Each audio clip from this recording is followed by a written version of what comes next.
Polri punya 1179 dapur MBG. Tapi kenapa orang pada protes ya? MBG ini benar-benar menjadi peternakan berskala besar koruptor-koruptor dan seluruh Indonesia dan seluruh tingkatan, karena tidak ada persiapan, tidak ada pengawasan, dan semuanya bekerja secara terburu-buru. Jadi korupsi di MBG itu polanya TSM, terstruktur, sistematis, dan masif. Dibilang emangnya senganggur itu. Narkoba sudah selesai. Apa bos-bos judol sudah digulung? Kalau menurut pendapat saya ya, justru bagus daripada ada oknum polisi bisnis narkoba, backingin tambang ilegal, main judol. Siapa tahu dengan ini nggak ada lagi kasus korban jadi tersangka. Kan sudah sibuk ngurus dapur ya. Jadi saran saya ke depan polisi fokus saja di MBG. Soalnya kalau ngurus yang lain kayaknya malah tambah ribet deh. Terstruktur itu karena terencana. Ada organisasi yang mengatur dari pusat sampai bawah. Ada BGN pusat, ada dapur SPPG di desa-desa. Hebatnya semua kebagian, semua bancakan. Itu kalau ada korupsinya. Kalau sistematis itu polanya diatur secara rapi, mateng. Ada aturan khusus yang mengatur pola korupsi. Jadi seakan-akan tidak korupsi, padahal itu korupsi yang diatur dalam prosedur. Contohnya, setiap kepala SPPG dapat insentif 6 juta per hari. Itu berdasarkan keputusan kepala badan BGN. Tidak ngapa-ngapain dapat 6 juta per hari. Kalau kepala dapur saja dapat 6 juta, berapa penggede-penggede di Jakarta? Itu kalau ada korupsinya. Yang ketiga masif. Masif itu dilakukan secara bersama-sama, secara besar-besaran. Dan cakupannya merata, itu masif. Contoh korupsi yang masif ini, pengelola dapur satu SPPG mengelola 3.000 porsi buat pelajar. Nah, jumlah belanja untuk satu porsi itu 8.000. Kemudian dikorupsilah 3.000 jadi belanjanya 5.000. 3.000 rupiah dikalikan 3.000 jumlah pelajar, dia korupsi sehari 9 juta. Kalau 1 bulan, 20 hari kerja, 180 juta di luar keuntungan yang lain. Itu kalau ada korupsinya. Baik saudara-saudara sekalian, sebelum lanjut ke pembahasan berita selanjutnya, diharapkan jangan lupa untuk saudara-saudara sekalian untuk membantu channel kami dengan mengklik tombol subscribe, mengacung lonceng, dan jangan lupa komen untuk mendukung channel kami. Kita lanjutkan berita berikutnya. Yayasan MBG dapat 6 juta per hari, meski libur tetap cair. Dan rakatokan tenan iki. Kok iso meski libur tetep cair ku yayasan apa migacuan to jane? Ora kenal tanggal merah. Tapi yang menggatalkan adalah di saat MBG gacor terus berjalan, malah BPJS infonya dinonaktifkan. Piye? Pekok pura jari. Iso-isone di saat MBG yang selalu dipaksa berjalan, tapi orang sakit nggak iso berobat jalan. Di saat Donald Trump jadi CS, rakyat nggak lagi punya BPJS. Memaksa makan siang gratis, tapi orang sakit nggak bisa berobat gratis. Memenuhi gizi, tapi orang miskin sakit terancam mati. Wis aturan sak penakmu ngono, Pak De. Nek dikomentari ngene iki wis mesti diarani, kamu udah ngasih apa ke negara? Lho. Tak pikir pajak kuwi sing wehi sapa? Sing tok gawe urunan lho, nggih panguyupan ludrukmu karo Donald Trump lho. Hasil urunane duwite sapa kuwi? Kuwi kan gawe duit kuwi, ora nggih godhong telo rambat kuwi. Kok iso-isone wong padha ra duwe izin to? Rakyat diwajibkan bayar pajak, tapi tiap ambil keputusan gak diajak. Itu namanya matamu pizza. Cocok budal. Hei maling-maling, hei koruptor-koruptor, Prabowo tidak pernah akan gentar menghadapi kalian. Hai kaum munafikun, hai antek-antek asing, Prabowo. Senganggur itu kah polisi sampai ngurusin MBG? Emangnya begal udah nggak ada, human trafficking udah nggak ada, terus bandar narkoba itu udah diberantas, judol udah musnah judol. Ini apa sih? Ini negara apa ini? Begitu kata Rocky Gerung. Bukan kata saya, kata Rocky Gerung. Kalau saya kan bisanya cuma maki-maki aja lah, MBG tai, MBG gatel, MBG kontol gitu. Nggak bisa, aku kritis-kritis kayak gitu nggak bisa. Pokoknya kalau ada kebijakan yang jelek, maki-maki. Kebijakan yang anjing, maki-maki gitu, langsung. Bapak Ibu, saya mau ajak kita berhitung sebentar ya. Satu dapur MBG mendapat insentif 6 juta per hari. Dalam seminggu, mendapatkan insentif 36 juta. Dalam setahun jumlahnya sekitar 1,7 miliar. Sekarang kita bandingkan dengan iuran BPJS kelas 3 yang 35.000 per orang. Dengan 6 juta dalam satu hari saja, kita bisa membayar iuran 171 orang selama 1 bulan. Dalam 1 bulan, kita bisa menutup lebih dari 4.000 orang. Dalam setahun, hampir 50.000 orang bisa tetap aktif BPJS-nya. 50.000 orang, Bapak Ibu. Artinya apa? Artinya, uang sebesar itu sebenarnya bisa melindungi puluhan ribu rakyat supaya tidak panik saat sakit, supaya tidak harus jual motor, supaya tidak harus utang ke sana ke sini ketika masuk rumah sakit. Kita bukan bilang bantuan makanan itu tidak penting, penting. Tapi kita juga harus jujur, kalau orang sakit parah yang menyelamatkan bukan hanya makanan, yang menyelamatkan adalah kartu BPJS yang aktif. Karena kemiskinan paling cepat terjadi bukan karena lapar, tapi karena sakit. Karena 1 kali rawat inap bisa habiskan belasan sampai puluhan juta rupiah. Pertanyaannya sekarang, sudahkah anggaran negara benar-benar diprioritaskan untuk melindungi kesehatan rakyat kecil? Kita butuh kebijakan yang memastikan siapapun yang menerima bantuan sosial otomatis terlindungi BPJS-nya. Jadi, jangan sampai dapurnya aktif tapi BPJS-nya mati. Itu yang harus kita kawal bersama. Dari berita ini bukannya bangga, aku tuh lebih curiga. Curiga kenapa? Kok bisa polisi punya dapur SPPG terbanyak? Dari mana uangnya coba? Sedangkan satu SPPG aja katanya butuh biaya sekitar 2 miliar. Polisi uang dari mana? Terus buat pemerintah nih, sebenarnya apa sih tujuan kalian membuat acara penghargaan semacam ini? Biar rakyat bangga atau menunjukkan citra baik? Jujur kalau aku sendiri, kalau aku pribadi nggak bangga, malah curiga. Terus kalau tujuannya untuk menunjukkan citra baik, cukup kerja yang bener. Kalau kerja kalian bener, kalian nggak perlu repot-repot pencitraan, bahkan bikin acara penghargaan semacam ini. Dan terakhir nih ya buat Pak Prabowo, MBG itu Pak, butuhnya evaluasi, bukan butuh penghargaan. Penghargaan mah bakal ngikut sendiri ketika kualitas eksekusi dan tata kelola MBG-nya ini memang baik. Gimana menurut kalian? Kalau tidak suka sama Prabowo, silahkan 2029 bertarung. Permisi Bapak Presiden Prabowo, kenapa pidato Bapak marah-marah? Mohon maaf sebelumnya ya Pak, ini bukan masalah suka dan tidak suka. Kalau saya pribadi atau rakyat, pasti sukalah. Apakah ada kritikan? Kalau kritik itu kan wajar Pak, apalagi negara kita negara demokrasi. Pastinya nanti pemerintah akan bilang, kritik harus sopan. Saya tegaskan ya Pak, sesopan-sopannya kritikan, sehalus-halusnya kritikan. Kalau pemerintahnya alergi terhadap kritikan, maka pemerintah akan bilang, nyinyir dan sebagainya. Apakah ada kebijakan pemerintah yang melukai hati rakyat? Seperti itu Pak. Memang sekarang ada instruksi Presiden melalui Kementerian Sosial untuk menonaktifkan BPJS Kesehatan yang desil 6-10. Kebetulan Denpasar itu kena sebanyak 24.401 jiwa. Nah, itu tadi kebijakan dari siapa Pak? Apakah kebijakan itu tadi melukai hati rakyat? Ada lagi Pak, kebijakan pemerintah yang lain. Itu Pak. Atas perintah Bapak Presiden Prabowo, demi untuk rakyat, kami diperintah revisi. Dan perintah revisinya itu jelas, prosesnya kami persingkat hanya waktu 90 hari. Itu tadi kebijakan dari siapa Pak? Apakah kebijakan itu tadi melukai hati rakyat? Ada lagi Pak, kebijakan dari pemerintah. Itu Pak. Hati-hati, rekening pasif yang tercatat tidak ada transaksi selama 3 sampai 12 bulan berpotensi diblokir oleh PPATK. Nah, Bapak sudah melihat semua kebijakan pemerintah kan? Kebijakan itu tadi, kebijakan dari siapa Pak? Terus penyebab Bapak pidato marah-marah itu apa Pak? Menjelek-jelekan, mengatakan bahwa saya menghambur-hamburkan uang, menghabiskan anggaran, budaya menggelumbungkan anggaran. Oh itu ya Pak penyebabnya. Makan bergizi gratis itu. MBG, makan bergizi gratis.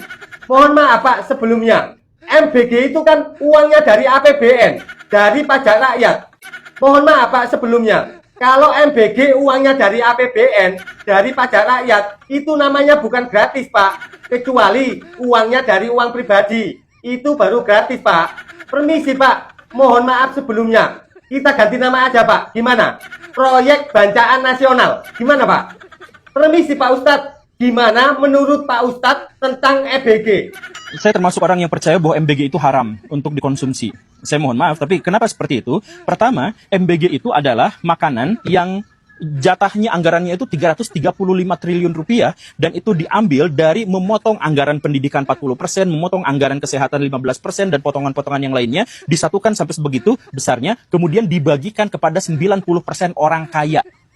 Kan menurut data BPS, orang miskin di Indonesia itu hanya 9%, tetapi yang menerima MBG itu 100%. Artinya apa? 90% orang kaya, bapak-bapak, ibu-ibu yang menyekolahkan anaknya di sekolah elit dan sebagainya pasti dapat MBG. Padahal MBG itu didapatkan dari memotong anggaran subsidi untuk fakir miskin, biar mereka pengen sekolah, mereka pengen kuliah, ada guru dan dosen yang pengen dapat tunjangan, itu semuanya dipotong buat MBG. Nah, itu artinya apa? Memotong hak orang-orang miskin diberikannya kepada orang-orang kaya. Itu adalah alasan penolakan saya terhadap MBG, dan saya pikir itu adalah haram. Baik Pak Ustadz, terima kasih. Permisi Mbak Salsa, gimana tanggapan Mbak Salsa tentang MBG? 5.626 anak keracunan di 16 provinsi akibat dari program makan bergizi gratis. Ini data yang miris banget, karena kita sedang ngomongin anak-anak yang sangat rentan banget teman-teman. Dan yang tadinya mau memberikan gizi baik bagi anak-anak, ini justru malah mengancam kesehatan dan mungkin bisa mengancam nyawa dari anak-anak itu sendiri. Baik Mbak Salsa, terima kasih. Permisi Bang Agus, gimana tanggapan Bang Agus tentang MBG?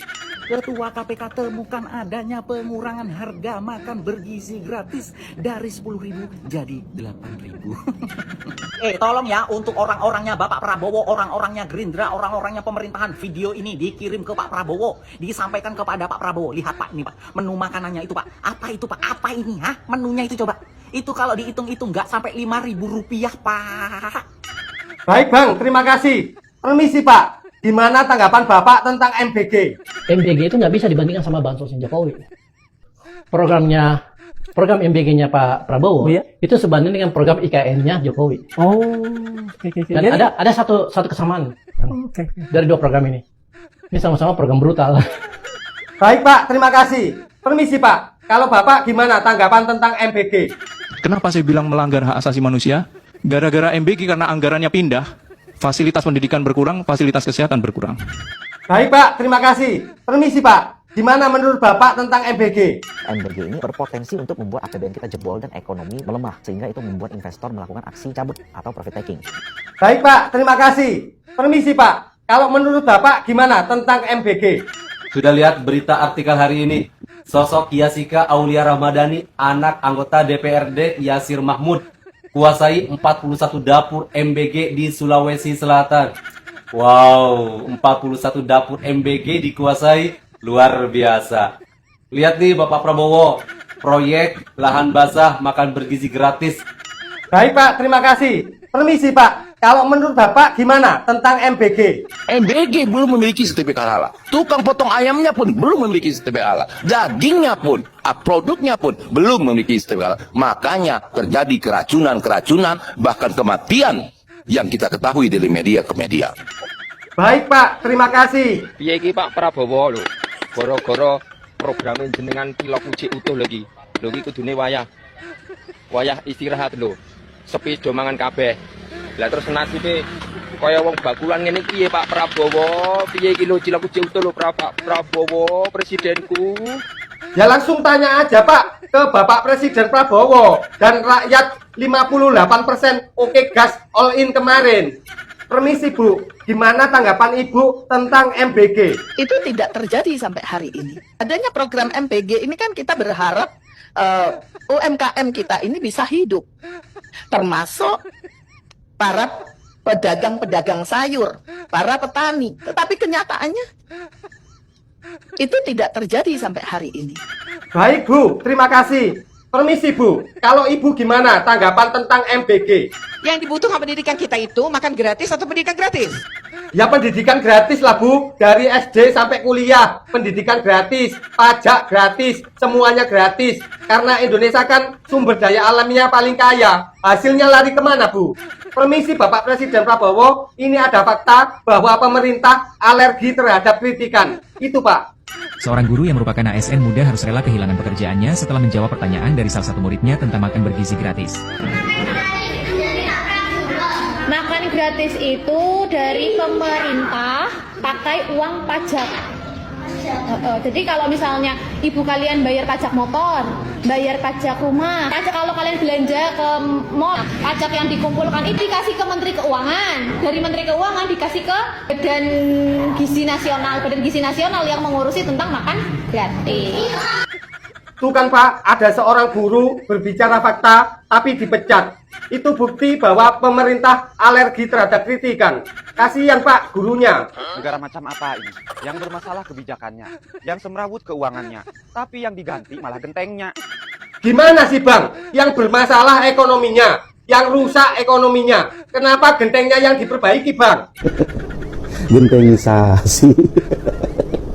Gentengisasi. Kenapa tertawa Bang? Sekalian aja Pak bikin sempakisasi program untuk orang-orang yang masih pakai sempak dari batok kelapa. Baik Bang, saya sampaikan kepada Bapak Presiden Prabowo ya. Permisi Bapak Presiden Prabowo, ini ada usul, ada saran, program sempakisasi dari abang itu. Gimana Pak? Apakah tepat itu Pak? Baik Pak, terima kasih. Lanjut Bang. Aduh heran banget dari masih banyak hal genting malah ngebahas genteng. Ayo lu orang-orang yang atap rumahnya masih pakai seng bakal disebut antek-antek asing. Wow, kocak bener sih lu. Baik Bang, terima kasih. Permisi Bapak Presiden Prabowo, ini yang bermasalah kan ekonominya. Kenapa gentengnya yang diperbaiki Pak? Jadi nanti ini gerakannya adalah proyeknya adalah proyek gentengisasi. Baik Pak, terima kasih. Air mata lu kemana sekarang monyet? Mana tuh para pendukung Baterai Kembung mana? Ada apa Bang? Yang kemarin sibuk pada nyapuin mana?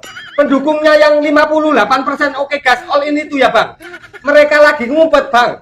Perdamaian buat perdamaian. Ini kondisi kita begini gara-gara orang kayak lu yang seakan-akan mencoba membuat nalar kritis masyarakat Indonesia itu mati, menganggap pemerintah kita sebagai raja. Setiap tindakannya itu benar, tidak patut untuk diawasi. Setiap salah kita harus memaklumi, tolol namanya. Lagian lu udah gak perlu nyebukin apa-apa. Semua yang lu cebukin, semua kejadian. Mau bukti apa lagi lu? MBG udah dari lama dikritik dan diperingati, lahan korupsi, bagi-bagi jabatan. Sekarang terbukti banyak keracunan, banyak yang gak layak. Semua parpol punya dapur MBG, relasi politik, relawan, tim sukses. Bahkan presiden punya yayasan. Terus apa lagi mau sapuin? Jangan takut deforestasi. Sawit kan juga hutan, sawit kan juga pohon. Tahu-tahu ada bencana. Mau nyapuin apa lagi lu? Sekarang lu mau nyapuin nih, kita gabung ke Bororkis, lu mau nyapuin itu tindakan yang mulia untuk perdamaian. Kejadian Palestina dibom langsung. Ini orang-orang Kairun emang nih bala anjing bala. Jaka sembung bogolok, dasar goblok. Baik Bang, terima kasih. Permisi Bang, kalau menurut Abang gimana? Mohon maaf Pak Presiden. Saya harus menyatakan Anda mulai jahat sama rakyat. Dan mohon maaf, kebijakan itu hanya menguntungkan pejabat dan sekitarnya. Padahal negara bisa menggunakan mekanisme pembiayaan dengan cara lain tanpa membebankan itu kepada rakyat. Tanpa membebankan itu kepada BPN. 80% orang miskin Indonesia itu. Yang kaya itu hanya pejabat dan pengusaha-pengusaha yang monopoli, yang oligarki. Yang meras sumber daya alam dan yang korupsi itu yang kaya Pak. Terus Anda bilang negara ini adil makmur. Terus Anda bilang negara ini akan maju sejahtera menjadi negara terbesar kelima. Yang makmur di dunia. Khayalan tanpa kerja yang jelas. Capek dengar-dengar pidatomu Pak. Baik Bang, terima kasih. Saya sampaikan kepada Bapak Presiden Prabowo ya. Permisi Bapak Presiden Prabowo, Abang itu tadi capek mendengar pidatonya jenengan. Indonesia gelap. Baik Pak, terima kasih. Bisa gila memang lama-lama tinggal di negara Indonesia ini ya. Kalian udah tahu belum rencana pemerintah yang satu ini? Ini rencana tai ini, ya. Bisa-bisanya parkir itu digabungkan dengan pembayaran STNK. Ini akal-akalan siapa sih bikin rencana kayak gini? Jadi walaupun wacana ini untuk wilayah Makassar, tapi kayaknya kedepannya itu bakalan mencakup secara nasional. Ini kayaknya negara kita ada aja ya caranya untuk memiskinkan rakyatnya. Udahlah lapangan pekerjaan sulit, gaji tak seberapa, udah gitu kita dipaksa untuk membayar hal-hal yang seperti ini. Ini ibaratnya nih ya, kita itu seperti dijajah sama negara kita sendiri. Iya kan? Iya Bang, itu fakta. Assalamualaikum warahmatullahi wabarakatuh. Waalaikumsalam. Waalaikumsalam warahmatullahi wabarakatuh. Izinkan saya untuk menyampaikan beberapa hal pemikiran. Saya coba untuk agar kita tidak ragu melihat siapa sosok Prabowo sebenarnya hari ini. Maka kita akan lihat bagaimana Jokowi memerintah selama 10 tahun. Legasi yang ditinggalkan adalah authoritarian personality, sehingga memporak-porandakan kehidupan berbangsa dan negara. Ketika pemilu 2019 kemarin, dengan hasil Prabowo merebut kursi presiden, harapan publik tadinya Prabowo mampu membalikkan keadaan yang sudah porak-poranda. Tapi ternyata sampai hari ini banyak keputusan-keputusan, kebijakan-kebijakan yang justru mengabaikan kepentingan rakyat, mengabaikan tuntutan rakyat. Padahal selalu dikatakan Prabowo adalah sosok nasionalis. Kalau dia nasionalis, dia harus tahu bahwa kekuasaan kedaulatan berada di tangan rakyat. Artinya tuntutan rakyat itu menjadi prioritas buat dia. Ketika dia langgar, ketika dia abaikan tuntutan rakyat, dia sudah melanggar etika kehidupan berbangsa dan negara. Mari kita lihat seperti apa sebenarnya Prabowo. Orang bilang bahwa Prabowo gampang tersandera ya, oleh masa lalu. Saya katakan bohong besar. Itu adalah sinetron yang sedang dimainkan oleh kedua belah pihak. Sesungguhnya Prabowo dengan Jokowi itu satu frekuensi, sama-sama otoritarian personality yang ada di dalam dirinya. Jadi kalau boleh dikatakan, inilah yang dinamakan Stockholm Syndrome, antara sandera yang penyandera dan sandera saling jatuh cinta. Waduh, 11-12 dengan kemarin. Permisi Bapak Presiden Prabowo, gimana Pak keadaan Indonesia ke depannya kalau keadaannya seperti ini terus? Indonesia gelap. Indonesia gelap. Kenapa bisa gelap, Pak? Republik Indonesia sudah dinyatakan tidak ada lagi tahun 2030. Baik, Pak. Terima kasih. Sekarang mohon Bapak beri semangat buat rakyat Indonesia. Hidup rakyat Indonesia. Hidup Jokowi!